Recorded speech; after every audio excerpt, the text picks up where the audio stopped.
مکان کے بنانے میں، دکان کے بنانے میں، کاروبار کے چلانے میں، شادی اور بیاہ میں، اللہ اکبر، تم کس کا طریقہ اختیار کرتے ہو؟ تمہیں آمنہ کلال وہاں کیوں یاد نہیں آتا؟ میلادوں میں یاد آتا ہے، لیلۃ القدر کی راتوں میں یاد آتا ہے، جلسوں میں یاد آتا ہے، نجی زندگی کے اندر کیوں یاد نہیں آتا؟ ترمذی شریف کی حدیث ہے، میری امت پہ ایک زمانہ ایسا آئے گا، میری امت پہ ایک زمانہ ایسا آئے گا کہ میری امت کے اعمال بنی یہود و نصارہ کے عمل کے برابر ہو جائیں گے، ان کے مشابہ ہو جائیں گے۔ میری امت کے اعمال یہود و نصارہ کے مشابہ اتنے ہو جائیں گے جس طرح ایک پاؤں کا جوتا دوسرے پاؤں کے جوتے کے برابر ہوتا ہے۔ بہنوں کی مثال نہیں دی، قد چھوٹا بڑا ہو سکتا ہے۔ بھائیوں کی مثال نہیں دی، رنگ گورا کالا چٹا ہو سکتا ہے۔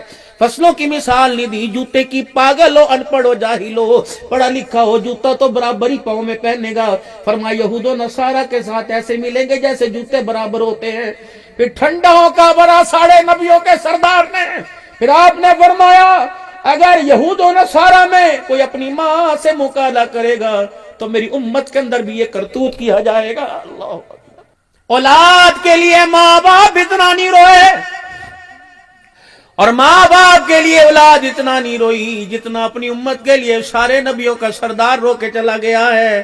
چاچا عباس پانی کا پیالہ، زمزم کا پیالہ لے کے کھڑا ہوا ہے۔ اس وقت میرے عزیزوں کوئی کنویں کے ارد گرد باڑ نہیں تھی، یہ تو 25-30 سال کے بعد پہلے اس کنویں کو پیک کر دیا گیا۔ ہماری وجہ سے لوگوں نے کپڑے اتار کر وہاں جا کے عورتوں نے نہانا شروع کر دیا، اس لیے میرے عزیزوں زمزم کا کنواں بند کر دیا گیا۔ پہلے زمزم کا کنواں کھلا تھا۔ رحمت عالم تشریف لائے، چاچی عباس نے پیالہ بھرا حضور کے آگے کر دیا۔ آپ نے دیکھا بلال کہاں کھڑا ہوا ہے، آپ نے دیکھا ابو ہریرہ کہاں کھڑا ہوا ہے، یہ تو منہ لگا کے پانی پی رہے ہیں۔